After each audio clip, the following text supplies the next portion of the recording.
Hello students, तो आज हम स्टार्ट करते हैं chapter 4 heat part 2। Okay okay तो अब हमने क्लिनिकल थर्मामीटर के बारे में सारी बातें कर ली, तो हमें वो सारे पॉइंट याद रखने हैं। अब हम बात करते हैं लेबोरेटरी थर्मामीटर की। लेबोरेटरी थर्मामीटर वो होता है जो हम लैब में यूज़ करते हैं कॉमन ऑब्जेक्ट का टेम्परेचर मेजर करने के लिए। ठीक है। The range of laboratory thermometer is generally from -10 to 110. Okay, if you remember जो हमारा क्लिनिकल थर्मामीटर था उसकी रेंज क्या थी? 35 से 42 डिग्री सेल्सियस, सिर्फ इतनी। और इसकी देखिए -10 से 110 डिग्री सेल्सियस तक। ऑल राइट, ऐसा क्यों? ऐसा इसलिए क्योंकि लैब में बहुत सारे रिएक्शंस होते हैं, बहुत सारे सॉल्यूशंस होते हैं, बहुत ज़्यादा ऐसे ऑब्जेक्ट होते हैं जिसके टेम्परेचर आपको चेक करने होते हैं। इसलिए इसकी रेंज इतनी ज़्यादा रखी गई है ताकि यार आप हर ऑब्जेक्ट का टेम्परेचर चेक कर सकें। एक और इम्पोर्टेंट बात जो आपको हमेशा याद रखनी है, लेबोरेटरी थर्मामीटर को यूज़ करते हुए जब भी आप लेबोरेटरी थर्मामीटर की रीडिंग लेते हैं तो वो हमेशा कांटेक्ट में होना चाहिए उस सब्सटेंस के जिसकी आप रीडिंग ले रहे हैं। इसका क्या मतलब हुआ? जैसे जब आपने क्लिनिकल थर्मामीटर यूज़ किया और अपनी बॉडी का टेम्परेचर यूज़ किया तो आपने उसको सिर्फ टंग में लिया और थोड़ी देर बाद बाहर ले लिया और फिर टेम्परेचर देखा, राइट? और टेम्परेचर इसलिए एक्यूरेट आया क्योंकि मरकरी वापस नहीं गई हुई थी, क्योंकि उसमें किंक था, हमने पढ़ लिया। लेकिन जो लेबोरेटरी थर्मामीटर होता है उसमें किंक नहीं होती है। ठीक है। तो अगर आपने सपोज़ आप एक वाटर का टेम्परेचर ले रहे हैं, हॉट वाटर का, अब आपने क्या किया, लेबोरेटरी थर्मामीटर को उस बीकर में डाल दिया जिसमें वो गर्म पानी प्रेजेंट है। अगर आपने उसका टेम्परेचर लेने के लिए उस थर्मामीटर को बाहर निकाल दिया तो मरकरी ऑटोमेटिकली नीचे चले जाएगी, क्योंकि उसमें किंकी नहीं है और आपको एक्यूरेट टेम्परेचर नहीं मिल पाएगा। इसलिए लेबोरेटरी थर्मामीटर को जब भी यूज़ करते हैं आपको टेम्परेचर तभी लेना है जब वो थर्मामीटर उस सब्सटेंस के कांटेक्ट में होगा, यानी जब वो पानी के ही अंदर होगा तभी आपको टेम्परेचर की रीडिंग लेनी है। चलिए आगे बढ़ते हैं। तो ये दिया है कि लेबोरेटरी थर्मामीटर को कैसे यूज़ करना है, कैसे उसे रीड करना है। ठीक है। फॉर एग्जांपल लेके देख लेते हैं। ये एक बीकर था जिसमें हमने हॉट वाटर लिया है, उसके बाद उसमें थर्मामीटर को इसमें डिप कर दिया है और इंश्योर करना है कि इसका जो बल्ब है वो ना तो इसके बॉटम को टच करे ना ही इसकी ग्लास के साइड्स को टच करे। ओके, इस कंटेनर की। ऐसा इसलिए क्योंकि हम पानी का टेम्परेचर लेना चाहते हैं, गिलास का नहीं।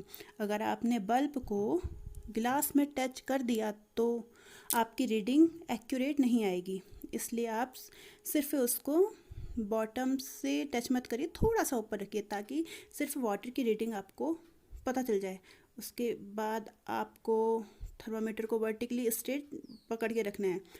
उसके बाद इसका टेम्परेचर जब मरकरी राइज होने लगी इसके टेम्परेचर के हिसाब से, तब आपने मोमेंट ऑफ मरकरी को रीड करना है और लिख लेना है। और कब? जब मरकरी एक जगह आकर रुक जाए उस टाइम आपको रीडिंग लेनी है। ओके।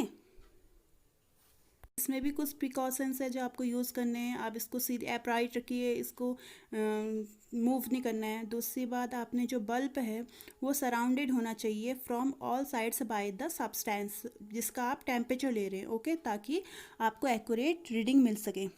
टीसी हमने ऑलरेडी पढ़ लिया कि bulb should not touch the surface, bottom में टच नहीं होना चाहिए, इधर उधर भी टच नहीं होना चाहिए एक्यूरेट रीडिंग के लिए। ओके।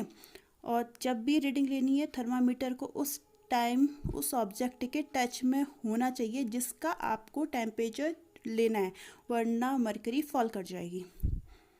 और इसमें भी आपको थर्मामीटर को बल्ब से टच नहीं करना है और हैंडल इट केयरफुली, ये सब आपको लर्न करना है और याद करना है। ठीक है। चलिए आगे बढ़ते हैं। एक इम्पोर्टेंट बात ये थी कि जब भी थर्मामीटर की आपकी रीडिंग लेनी है it should be touch with the substance जिसकी आप टेम्परेचर मेजर कर रहे हैं, और उसका रीजन मैंने आपको बता दिया है। अगर आप उसको बाहर निकालेंगे तो level of mercury begin to fall. Okay, तो आपको तभी टेम्परेचर लेना है जब वो स्टिल इन वाटर है या किसी भी सब्सटेंस में। और यही रीज़न है कि आप कभी भी लेबोरेटरी थर्मामीटर को बॉडी टेम्परेचर के लिए यूज़ नहीं करेंगे। जैसे ही आप अपने टंग से बाहर निकालेंगे उस थर्मामीटर को, मरकरी अपने लेवल से गिर जाएगी और आपको रॉन्ग रीडिंग मिलेगी। इसलिए हम क्लिनिकल थर्मामीटर का यूज़ करते हैं, ठीक है। तो ब्रॉडली अगर देखा जाए तो क्लिनिकल और लेबोरेटरी थर्मामीटर में क्या डिफरेंस है, रेंज का डिफरेंस है। क्लिनिकल थर्मामीटर की रेंज क्या है 35 to 42, वहीं लेबोरेटरी थर्मामीटर की क्या रेंज है -10 to 110 degree Celsius. Okay, clinical thermometer use होता है आपका मेजर करने के लिए बॉडी का टेम्परेचर, और लेबोरेटरी थर्मामीटर होता है आपका कॉमन ऑब्जेक्ट का टेम्परेचर मेजर करने के लिए। It has a kink to prevent backflow of mercury, किसमें होता है क्लिनिकल में, और लेबोरेटरी थर्मामीटर में किंक नहीं होता है। It does not has a kink. तो अभी तक हमने बात की जो क्लिनिकल थर्मामीटर था, जो यहाँ पे जो लेबोरेटरी थर्मामीटर था उसमें मरकरी होती है या मरकरी थर्मामीटर, और जो मरकरी जो होती है वो एक टॉक्सिक सब्सटेंस है। Mercury is a toxic substance. अगर थर्मामीटर टूट जाए तो उसका डिस्पोजल को फेंकना डिफ़िकल्ट है, वो बहुत पॉइजनस है। ओके, इसलिए आजकल आपको इस तरह के डिजिटल थर्मामीटर मार्केट में मिलेंगे आपका टेम्परेचर मेजर करने के लिए, क्योंकि इन थर्मामीटर में मरकरी नहीं होती है, इसलिए दे आर सेफ़ और बहुत इजी भी होती है यूज़ करने के लिए। बटन दबाना है, थर्मामीटर को टंग के नीचे रखना है, 1-2 मिनट के लिए रखिए और उसके बाद बाहर निकाल लिए, और यहाँ आपको ऑटोमेटिकली आपको बॉडी का टेम्परेचर शो हो जाता है। ओके, तो आपको वो कोई परेशानी भी नहीं होगी। ओके, राइट, आगे बढ़ते हैं।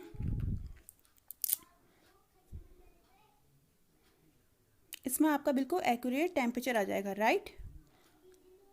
तो एक और टेम्परेचर मेजर करने के लिए एक थर्मामीटर और तो होता है जिसे मैक्सिमम मिनिमम थर्मामीटर बोलते हैं। जब भी आप वेदर रिपोर्ट्स में देखते हैं कि मैक्सिमम टेम्परेचर कितना है कोई सिटी का, मिनिमम टेम्परेचर कितना है, कोलकाता में कितना गया, आपका टेम्परेचर मेजर करने के लिए दिल्ली का या कोलकाता का या हर सिटी का मैक्सिमम टेम्परेचर कितना गया या मिनिमम टेम्परेचर कितना गया, उस टेम्परेचर जो मेजर करता है थर्मामीटर उसे हम बोलते हैं मैक्सिमम और मिनिमम थर्मामीटर। ओके, तो अब तक हमने बात कर ली हॉटर ऑब्जेक्ट की, कोल्डर ऑब्जेक्ट की, degree of coldness, temperature measure करने के लिए क्लिनिकल थर्मामीटर, लेबोरेटरी और मैक्सिमम मिनिमम थर्मामीटर, ये सब की हमने बात कर ली है, ठीक है। तो अब हम बात करेंगे ट्रांसफ़र ऑफ हीट का ट्रांसफ़र कैसे किया जाता है। ओके, एक ऑब्जेक्ट से दूसरे ऑब्जेक्ट में। चलिए देखते हैं। हीट हमेशा फ्लो करती है हॉटर ऑब्जेक्ट से कोल्डर ऑब्जेक्ट में जिसके पास कम हीट है। और ये कब तक चलेगा, ये ट्रांसफ़र तब तक चलेगा जब तक दोनों ऑब्जेक्ट में सेम टेम्परेचर में ना आ जाएं। अगर सेम टेम्परेचर में आ जाएंगे तो ट्रांसफ़र बीच में स्टॉप हो जाता है। फॉर एग्जांपल यहाँ पे देखिए, आपका यहाँ पे ऑब्जेक्ट ए है, ऑब्जेक्ट बी है। जैसे ही दोनों का आपका सेम टेम्परेचर आ गया, सपोज कीजिए 25 डिग्री सेल्सियस आ गया, तो इसके बाद हीट यहाँ से वहाँ ट्रांसफ़र नहीं करेगी, तो हीट ट्रांसफ़र नहीं करेगी। ओके, अब हम बात करेंगे methods of transfer of heat. जो हीट है 3 मेथड से ट्रांसफ़र होती है, conduction, convection and radiation. Okay, solids में जनरली कंडक्शन मेथड से होती है ट्रांसफ़र, लिक्विड एंड गैसेस में कन्वेक्शन मेथड से, और radiation method of heat transfer होता है जिसमें किसी मीडियम की ज़रूरत नहीं होती है, ठीक है। चलिए अब हम पढ़ते हैं तीनों मेथड्स में, एक एक करके डिटेल से पढ़ेंगे। सबसे पहले हम पढ़ेंगे conduction method of heat transfer. हमने बात कर ली कि सॉलिड में कंडक्शन मेथड से हीट ट्रांसफ़र होती है। ओके, देखते हैं कंडक्शन मेथड है क्या। Transfer of heat from one object to another when two objects are in direct contact, and also from hotter part to of an object to colder part. इसे कहते हैं conduction. यानी कि जब एक ऑब्जेक्ट से दूसरे ऑब्जेक्ट में हीट ट्रांसफ़र होती है, जब वो दोनों ऑब्जेक्ट डायरेक्ट कांटेक्ट हों तो उसे कंडक्शन कहते हैं। ऑल्सो जब एक ही ऑब्जेक्ट के हॉटर पार्ट से उसी के कोल्डर पार्ट में हीट ट्रांसफ़र होती है, उसे भी हम कंडक्शन कहते हैं। एग्जांपल देखते हैं। जब हमने कढ़ाई को गैस पे रखा और गैस को ऑन किया तो आपने देखा आपकी गैस और कढ़ाई डायरेक्ट कांटेक्ट में है, तो गैस से हीट कांटेक्ट होके कढ़ाई में और कढ़ाई गर्म होती है, आपका खाना पकता है, राइट। क्योंकि ये दोनों ऑब्जेक्ट डायरेक्ट कांटेक्ट में हैं, एक ऑब्जेक्ट से दूसरे ऑब्जेक्ट में हीट ट्रांसफ़र हो रही है, तो ये है conduction of heat transfer. Similarly एक मेटल रॉड ऐसे रखी है, एक एंड पर कैंडल को जलाया है और हीट से वैक्स से पिघल रही है, ठीक है। तो आप नोटिस करेंगे जो नज़दीक वाली वैक्स है वो पहले पिघलती है, उसके बाद दूसरी, ओके। तो ये क्या हुआ, एक हॉटर पार्ट से उसी के कोल्डर पार्ट में हीट ट्रांसफ़र हुआ, इसे भी हम कहते हैं conduction of heat transfer, okay, right. चलिए आगे बढ़ते हैं और एवरीडे लाइफ के एग्जांपल देखते हैं। जैसे कि ये आपने स्पून को हॉट कप ऑफ टी में डाला तो स्पून भी गर्म हो जाता है, क्यों? क्योंकि ये दोनों ऑब्जेक्ट डायरेक्ट कांटेक्ट में है और इधर से हीट ट्रांसफ़र होती है इस स्पून में। सिमिलरली जब आप एक कड़छी रखते हैं और आप खाना पका रहे हैं तो आप नोटिस करेंगे थोड़ी देर बाद ये कड़छी भी गर्म हो जाती है, जबकि कड़छी का ये वाला पार्ट हीट के डायरेक्ट कांटेक्ट में है, ठीक है। कड़छी का ये वाला पार्ट हीट के डायरेक्ट कांटेक्ट में होता है, ये पहले गर्म होगा और थोड़ी देर में क्या देखेंगे आप कि पूरी कड़छी गर्म हो जाती है, क्यों? क्योंकि इसके हॉटर पार्ट से इसके कोल्डर पार्ट में हीट ट्रांसफ़र हो जाएगा। तो आप कंडक्शन ऑफ हीट ट्रांसफ़र समझ गए होंगे। तो चलिए हम आगे बढ़ते हैं। तो हम बात करेंगे कंडक्टर और इंसुलेटर की। तो कंडक्टर वो मटेरियल हैं जो अलाउ करते हैं हीट को पास करने की, जैसे कि aluminium, iron and copper. The material which allow heat to pass through them easily और कंडक्टर ऑफ हीट। और इंसुलेटर वो मटेरियल हैं जो अपने थ्रू हीट को पास नहीं होने देते हैं, इन्हें हम कहते हैं पुअर कंडक्टर और इंसुलेटर। एग्जाम्पल है would, plastic, air, water, rubber etcetera, okay, ठीक है। तो ये है कंडक्टर एंड इंसुलेटर। तो चलिए कुछ एग्जाम्पल देखते हैं हम। फॉर एग्जाम्पल इस प्रेस को लीजिए, आपने नोटिस किया होगा इसकी जो बॉडी और ये हैंडल होता है ये प्लास्टिक का होता है, क्यों? क्योंकि प्लास्टिक एक इंसुलेटर है जो अपने थ्रू हीट को पास नहीं करने देता है। अगर ये प्लास्टिक का नहीं होता, किसी मेटल का होता, तो जब आप प्रेस ऑन करते हैं ये जिससे आप आपने नोटिस किया होगा प्रेस की जो ये बॉडी और ये हैंडल होता है ये प्लास्टिक का होता है, क्योंकि प्लास्टिक एक इंसुलेटर है जो अपने थ्रू हीट को पास नहीं करने देता है। अगर ये प्लास्टिक का नहीं होता, किसी मेटल का होता, तो जब आप प्रेस ऑन करते हैं तो प्रेस का ये वाला पार्ट जो जिससे आप प्रेस करते हैं ये हीट होता, तो इधर से हीट ट्रांसफ़र हो जाती, पूरी की पूरी प्रेस गर्म हो जाती है और आप जिसे छूते तो आपका हाथ जल जाता है। इसलिए इसे इंसुलेटर मटेरियल का बनाया जाता है ताकि इसके थ्रू हीट पास ना और आपका हाथ ना जले। सिमिलरली आपने देखा होगा जो आपके पैन्स होते हैं, कुकिंग यूटेंसिल होते हैं, उनके हैंडल भी प्लास्टिक या वुड के होते हैं, क्यों? ताकि जब आप उसे छुएं तो वो गर्म ना हो। अगर कंडक्टर होते तो अपने थ्रू हीट को पास होने देते, जो पैन गर्म होता है तो हीट हैंडल तक पास हो जाती, जब आप उसे टच करते तो आपका हाथ जल जाता।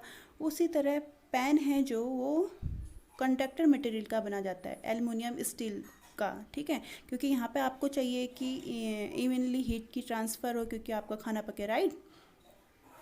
इसीलिए आपकी जो कड़छी होती है, जो उसके हैंडल्स होते हैं या कुकर का हैंडल होता है, उसमें भी प्लास्टिक लग रहती है, ओके। कंडक्शन ख़त्म हो गया। दूसरा मेथड ऑफ हीट ट्रांसफ़र में जाते हैं कन्वेक्शन में। हमने बात की थी लिक्विड और गैसेस में जो हीट पास होती है वो कन्वेक्शन की तरह वजह से होती है। इसी समझने से पहले एक चीज़ समझिए, जब भी लिक्विड और गैसेस को हीट किया जाता है तो उनके मॉलिक्यूल्स एक्सपैंड कर जाते हैं, वॉल्यूम इंक्रीज़ हो जाती है और वो एक्सपैंड करते हैं तो लाइटर हो जाते हैं और लाइटर होते हैं तो ऊपर की तरफ उठते हैं। ठीक है, ओके।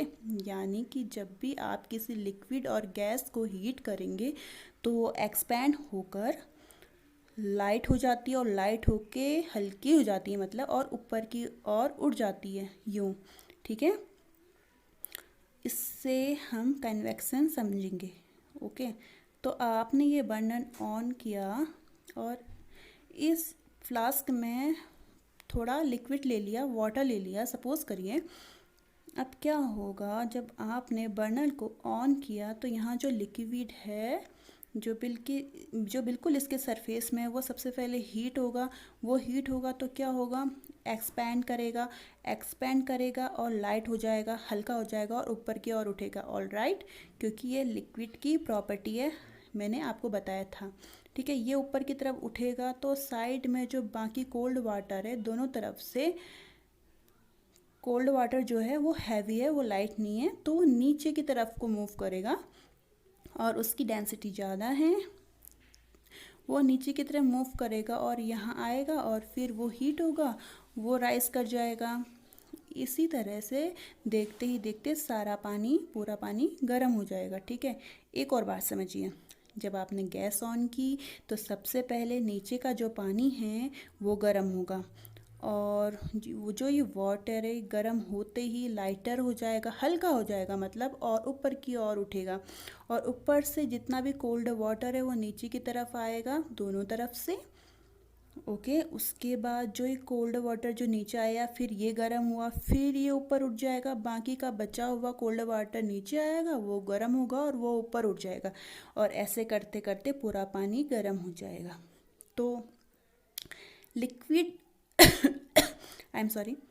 तो लिक्विड और गैसेस में इस तरह से हीट ट्रांसफ़र होती है, इससे हम कहते हैं convection method of heat transfer. All right, चलिए आगे बढ़ते हैं।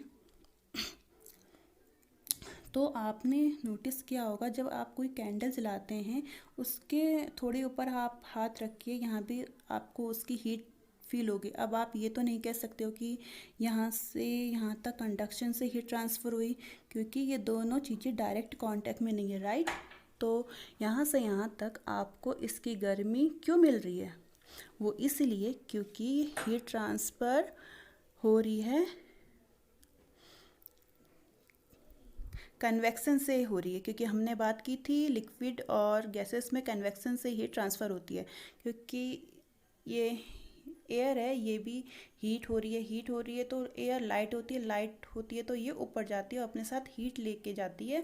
यही गर्मी आपको आपके हाथ में फील हो रही है। ऑल राइट, तो ये है convection method of heat transfer. इसी मेथड से हम हॉट एयर बैलून को भी उड़ाते हैं। हॉट एयर बैलून के इधर एक फायर का सोर्स होता है। जब इस फायर को जलाया जाता है उसकी वजह से जितनी भी एयर इसके अंदर होती है वो सब हॉट हो जाती है। हॉट होगी तो क्या होगा, एक्सपैंड होगी तो क्या होगा, लाइटर हो जाएगी। लाइटर होगी तो हल्की होगी, लाइटर का मतलब हल्की होगी तो क्या होगा, एयर ऊपर जाएगी और हवा में बलून को उड़ा देती। ऑल राइट, तो ये थे कन्वेक्शन के कुछ एग्जाम्पल। चलिए आगे देखते हैं। कन्वेक्शन की ही वजह से दो और इम्पोर्टेंट चीज़ें होती हैं हमारे एटमॉस्फेयर में, जिसे हम कहते हैं sea breeze and land breeze. ये कोस्टल एरियाज़ में देखने को मिलती है। चलिए समझते हैं ये क्या है। जो लैंड है उसकी ये प्रॉपर्टी होती है कि वह जल्दी से गर्म हो जाता है और जल्दी से ठंडा भी हो जाता है, right, as compare to water. Okay, ठीक है। तो दिन में ठीक गर्मी पड़ रही है, बहुत सनलाइट है, तो लैंड जो है बहुत गर्म हो जाएगा कंपैरेटिव टू वाटर। और लैंड के ऊपर जो हवा है वो भी गर्म हो जाएगी। हवा गर्म हुई तो एक्सपैंड होगी और फिर लाइटर होगी, ऊपर की तरफ उठती है। ठीक है, और यहाँ क्रिएट हो जाता है वैक्यूम। इसे भरने के लिए सी की तरफ से हवाएं चलेंगी, लाइक दिस, इस तरफ से सी की तरफ हवाएं चलेंगी, वो गर्म होंगी, फिर वो भी ऊपर की तरफ उठेंगी। तो ये एक साइकिल बन जाता है इस तरह से दिन के टाइम में, क्योंकि ये हवाएं सी की तरफ से चलती हैं, इसीलिए हम बोलते हैं सी ब्रीज। सिमिलरली रात में एकदम इसका अपोजिट होगा, क्योंकि हमने कहा कि लैंड गर्म भी जल्दी होता है बताया था, और ठंडा भी जल्दी हो जाता है। इस टाइम लैंड तो ठंडा है और जो पानी है वह है गर्म है। अब पानी के ऊपर की हवा वह है गर्म है, गर्म होगी तो एक्सपैंड करेगी तो इट विल राइज, तो ऊपर की तरफ जाएगी। और क्या होगा कि इस वैक्यूम को भरने के लिए अब लैंड की तरफ से हवाएं चलेंगी इस तरह से, फिर वो गर्म होंगी, फिर वो ऊपर जाएंगी, और इस तरह से वो एक साइकिल प्रोड्यूस करेगी। ओके, ये भी कन्वेक्शन की तरह से होता है, क्योंकि ये हवाएं लैंड की तरफ से चलती है, इसलिए हम बोलते हैं लैंड ब्रीज। तो इसलिए समझ के सी ब्रीज चलती है दिन के टाइम। इन स्लाइड में सी ब्रीज और एंड लैंड ब्रीज के बारे में थोड़ा लिखा हुआ है, एक बार वीडियो पॉज करके इसे पढ़ लीजिएगा। चलिए आगे बढ़ते हैं। अब हम बात करेंगे last method of heat, radiation. हम जानते हैं transfer of heat. The transfer of heat by radiation does not require any medium. It can take place whether medium is present or not. All hot object radiation heat. Sunlight reaches us through radiation. Radiation के लिए किसी medium की ज़रूरत नहीं होती है, ठीक है, आपको मैंने बताया था। जितने भी हॉट ऑब्जेक्ट हैं वो हीट को रेडिएट करते हैं हर डायरेक्शन में। ऑल राइट, इसका बेस्ट एग्जाम्पल है आपका सनलाइट। सनलाइट इतनी दूर से हम तक पहुंच जाती है, कैसे? क्या हम उसके डायरेक्ट कांटेक्ट में नहीं, राइट? तो मोस्ट ऑफ द स्पेस में कोई गैस भी नहीं है, कोई लिक्विड भी नहीं है, कन्वेक्शन से भी नहीं हो सकता ऐसा उसके थ्रू आ जाए। तो सनलाइट हम तक पहुंचती कैसे है? वो हम तक पहुंचती रेडिएशन की वजह से, radiation method of heat transfer की वजह से, क्योंकि सन एक बहुत हीट एनर्जी का सोर्स है। ओके, तो बेस्ट रेडिएशन का एग्जांपल है सनलाइट। ऐसे ही आप जब हीटर के सामने बैठते हैं तब आपको गर्मी लगती है, क्योंकि ये भी एक हॉट ऑब्जेक्ट है जो हीट को रेडिएट कर रहा है। ऑल राइट, चलिए आगे बढ़ते हैं। ठीक है, आपको समझ में आया ना, जब हीटर के आगे बैठते हैं तो गर्मी कैसे लगती है। यहाँ आग जल रही है, इस आग की वजह से, इसकी हीट की वजह से इसके ऊपर की जो एयर है वो हीट होगी तो एक्सपैंड होगी तो राइज होगी और ऊपर की ओर जाएगी। ठीक है, यहाँ हाथ रखेंगे तो आपको गर्मी लगेगी। ये कौन सा मेथड है? Convection method of heat transfer. ठीक है, अगर ऐसे ही आप एक मेटल रॉड रखें हीट में, मेटल रॉड धीरे धीरे यहाँ से गर्म होनी शुरू होगी और पूरी की पूरी गर्म होगी। ये कौन सा मेथड ऑफ हीट ट्रांसफ़र हुआ? कंडक्शन। ओके, क्योंकि मेटल और आग दोनों डायरेक्ट कांटेक्ट में है। ओके, अगर आप सामने रखेंगे अपना हाथ तो आपको हीट महसूस होगी, क्योंकि ये एक हॉट ऑब्जेक्ट है जो हीट को रेडिएट कर रहा है इस डायरेक्शन में भी, हर डायरेक्शन में। आई थिंक इस एग्जाम्पल के थ्रू आपको कन्वेक्शन, कंडक्शन और रेडिएशन तीनों मेथड ऑफ हीट ट्रांसफ़र आपको समझ में आ गया होगा। ठीक है, इसमें कुछ एक्सपेरिमेंट भी हैं, आपको उसे घर में करना है। ओके, ऑल राइट, ओके आगे बढ़ते हैं। इस एग्जाम्पल में भी ऐसा ही हो रहा है। ये यूटेंसिल है और जो नीचे बर्नल गैस है, ये दोनों टच में, कांटेक्ट में। अंदर जो लिक्विड है वो कैसे गर्म होगा? कन्वेक्शन से। और इस यूटेंसिल के चारों तरफ की जो हवा है वो गर्म होगी, वो रेडिएशन की वजह से गर्म होगी, क्योंकि ये एक हॉट ऑब्जेक्ट है जो चारों ओर हीट प्रोड्यूस करेगा। ओके, चलिए आगे बढ़ते हैं। ओके, तो हमारे पास दो छोटे छोटे से टॉपिक रह गए हैं, उन्हें भी देख लेते हैं। हमारे पास एक डार्क कलर का कंडक्टर है और एक लाइट कलर का कंडक्टर है। हमने दोनों में पानी डाल दिया है। इसके बाद हम इन दोनों कंटेनर को सनलाइट में आधे घंटे के लिए छोड़ देंगे। आधे घंटे बाद जब इनकी वाटर का टेम्परेचर को रिकॉर्ड करेंगे, हम पाएंगे कि डार्क कंटेनर में जो वाटर है उसका टेम्परेचर ज़्यादा है कंपेयर टू दिस वन। ऐसा क्यों? क्योंकि डार्क कलर जो होते हैं वो ज़्यादा हीट को एब्जॉर्ब करते हैं, ठीक है। ज़्यादा हीट तो ज़्यादा टेम्परेचर, और जो लाइट कलर होता है वो हीट ज़्यादा, मतलब हीट को ज़्यादा अमाउंट में हीट को रिफ्लेक्ट कर देते हैं। यही रीज़न होता है कि सर्दियों में हम डार्क कलर के कपड़े पहनते हैं और उसमें हीट ज़्यादा एब्जॉर्ब होती है और गर्मी मिलती है हमें। वहीं गर्मियों में हम लाइट कलर के क्लोथ्स पहनते हैं क्योंकि हमें उन पे पड़ने वाली हीट को वो कलर रिफ्लेक्ट कर देंगे और हमें कंफर्टेबल फील होगा और कूल फील होगा। चलिए आगे बढ़ते हैं। जब हम अपने क्लोथ्स को सीजन के हिसाब से उसके फैब्रिक चूज़ करते हैं तब भी ऐसा ही होता है। जैसे सर्दियों में हम वूल चूज़ करते हैं। वाई? क्योंकि वूल एक पुअर कंडक्टर ऑफ हीट है। वूल के फाइबर्स में एयर ट्रैप हो जाती है, मैंने बताया था आपको। जो एयर की इंसुलेशन बन जाती है उस वजह से हमारी बॉडी में जो हीट होती है वो लूज़ नहीं होती है, ठीक है। वूल के कपड़े में एयर ट्रैप हो जाती है। वूल पुअर कंडक्टर ऑफ हीट है, ओके। और कॉटन में समर में हम क्या करते हैं? कॉटन के फाइबर को चूज़ करते हैं। तो कॉटन में क्या होता है?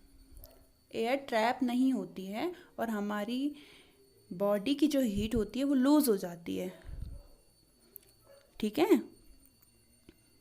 कंफर्टेबल फील होता है हमें कॉटन क्लोथ में गर्मी में, ओके राइट। ओके। सर्दियों में अगर आपको मैं ऑप्शन दूँ या को मैं आपको एक सिंगल थिक ब्लैंकेट दूँ या फिर 2 थिक ब्लैंकेट दूँ तो आप क्या चूज़ करेंगे? चलिए आंसर फाइंड आउट करते हैं, ओके। 2 थिन ब्लैंकेट के बीच में एयर ट्रैप हो जाएगी और हमें पता है कि air poor conductor of heat है, तो it will prevent of heat, body heat, okay, which keep us warm, क्योंकि ये हमारी बॉडी से हीट को लॉस होने नहीं देगी। क्योंकि अगर हमारे पास सिंगल थिक ब्लैंकेट है तो उसमें एक्स्ट्रा लेयर ऑफ एयर नहीं बन पाएगी, तो ये हमें कम गर्मी देगा, ठीक है। तो हमारा राइट ऑप्शन क्या होगा? तो आपको choose. So students, we have completed our chapter. Thank you.